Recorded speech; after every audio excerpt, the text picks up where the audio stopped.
Samantala, makakasama rin natin sa ating food adventure at challenges ang sparkle artist na si Ashley Rivera. Walang ya talaga sila. Niloloko lang nila tayo. Nakilala si Ashley bilang Paloma sa hit Kapuso Primetime series na Black Rider.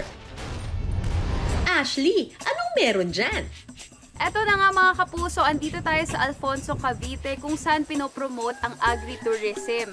At andito tayo sa isang farm kung saan maraming mga halaman, maraming mga fruits and vegetables at syempre ang ating mga native pigs o mga baboy ramo. Tama ba? Opo. So makikipag-friends tayo. Tingnan natin kung magja-jive kami. Pwede ko na ba silang lapitan? Pwede na po, ma'am. Hindi ako kakagatin yan. Hindi po. Hindi Promise. Ikaw kakagatin ko pag kinagat ako nito. Sige po, ma'am. O sige. Hi!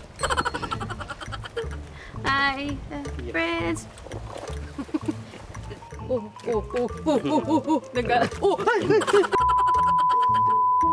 Sige po. Ano ba? Ako ba mga habol na sila? Sige po. Na ano po, natakbo po yan, ma'am. Ang bilis.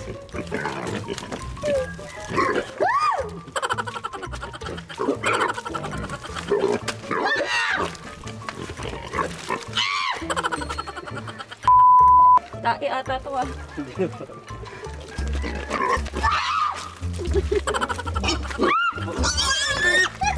Nawawa ako!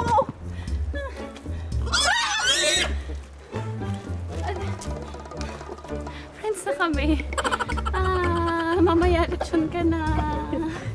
Magaling, Ashley! Ang tanong, ano kaya ang masarap na iluto sa native na baboy? Ayan, matapos natin makipaghabulan sa biik, eto na nga siya, ready na siyang ilechon at ipapakita sa atin ni Val kung paano i-prepare itong napakakinis na lechon. Gaano kabata ba itong nahuli ko?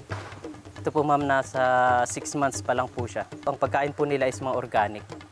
Katulad po ng mga gulay, tapos yung mga ano lang po, mga ano ng nyug, sapal po ng nyug. Hindi po siya ginagamitan ng pigs.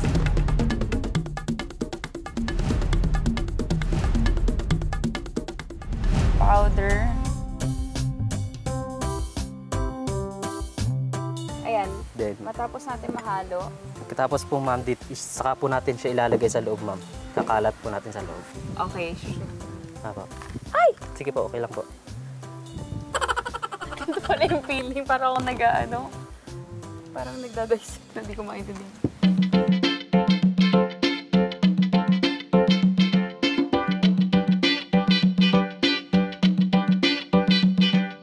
Kapag nalagyan na ng spices ang loob ng baboy, lalagyan ito ng dahon ng sampalok, chives,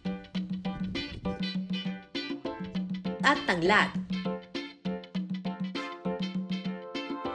Saka ito tatahiin.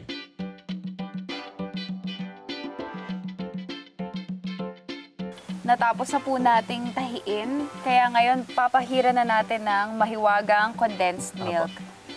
Bakit condensed milk? Parang hindi talaga ako makapaniwala. Para mas malutong yung skin, Mas iba po yung lasa. Kumbaga nakasanayan po sa team namin, iba po yung ingredient kumpara po doon sa iba. Okay.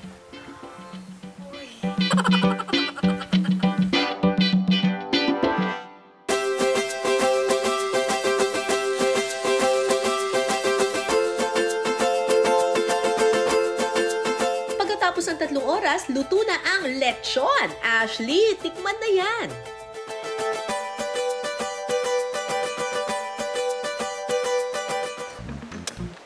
Wow!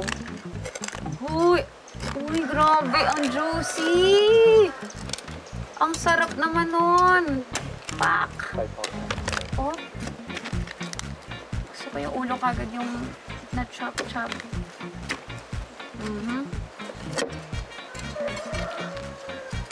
Natatakam ako sa itsura niya palang. Grabe yung ano niya, oh, yung juice niya, oh, sobrang moist.